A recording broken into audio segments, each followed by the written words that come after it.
reason you're not posting videos is the same reason I refuse to go all in on my YouTube channel and quit my YouTube channel for 6 months. You think you are not good enough to do this. You look at other people's channels and you tell yourself that you don't have the skills to be successful. Then you look at your views and convince yourself that you are so bad, you might as well give up. I thought all 3 of those things right before I made this video, but because of the 3 strategies I'm giving you, I am posting this video anyway. And you will always post the video too if you use these 3 strategies, including the #1 hack psychologists give their clients to overcome imposter syndrome. Now, the bad news is self-doubt never really goes away because our brains are wired to fixate on the negative. The good news is we can override that fixation when we are intentional with these 3 strategies. Now, to explain the first strategy, I'm going to need to show you my nasty deck.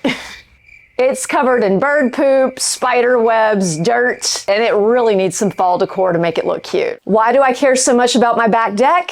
Because I promised my family I would spruce it up so we could watch football out here this weekend, something we look forward to every fall. So think of my deck as a small YouTube channel. We need to make a place where people want to come and hang out with us. But more importantly, we need to set a goal that keeps us motivated. And that means that goal has to be bigger than us. It can't just be about us. Sometimes we're not going to want to make a video or post a video. But if we have a goal that's bigger than us, then we're willing to do the dirty work. We're willing to go through the process even when we don't feel like it. So when I started posting on my YouTube channel and decided to go all in on YouTube for the first time a month ago, I had to set a new goal.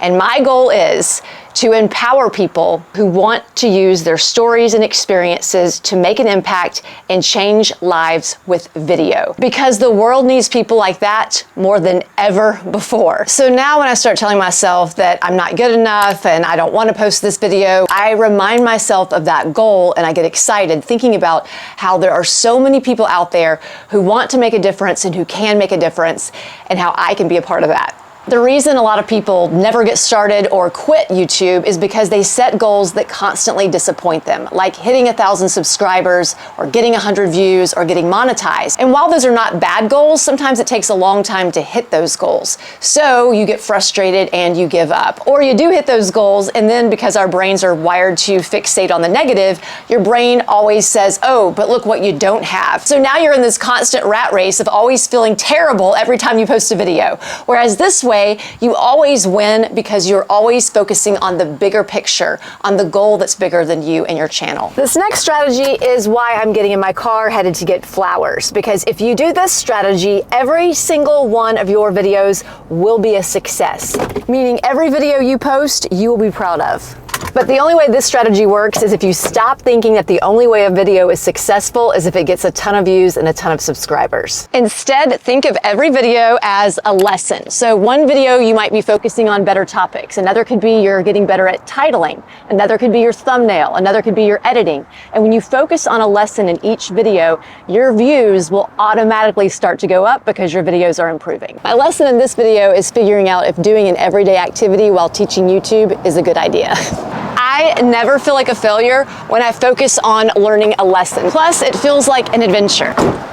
But the third strategy is the one that's helped me the most. It's the one psychologist called the surprising antidote to imposter syndrome. See, I'm a video coach, but even though I had more than 20 years of video and TV experience, I wouldn't go all in on YouTube because I didn't have the number of subscribers I thought I should have or the views I thought I should have. But I did have that on Instagram, so I just kept teaching Instagram and copping out on YouTube. But then I used this hack that psychologists give their clients to overcome imposter syndrome. It's called opting out or quitting at being the expert at what it is that you do. So even though I do teach what I know about video and YouTube, I don't claim to know everything. I'm simply teaching what I know as I go. When you quit being the expert, then you can simply be the guide to your audience and help them learn through your experiences. So while I do give people tips and I critique other people's channels,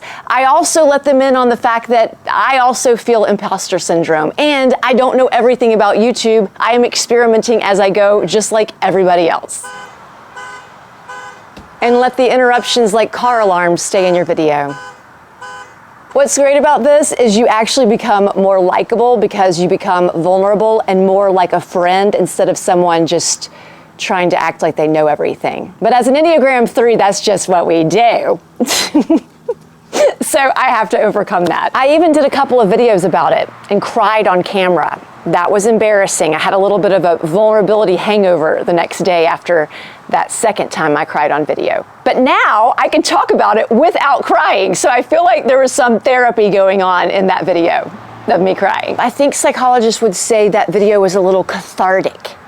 Yeah, I think that's what I'll have to look that up. Yes, cathartic, providing psychological relief through the open expression of strong emotions. It was a cathartic release. The moral of the story is treat your YouTube channel like a home. Make it cozy and welcoming and inviting for your ideal viewer. But in order to do that, you're going to need some tips on how to speak naturally on camera and really get to know your camera like a friend.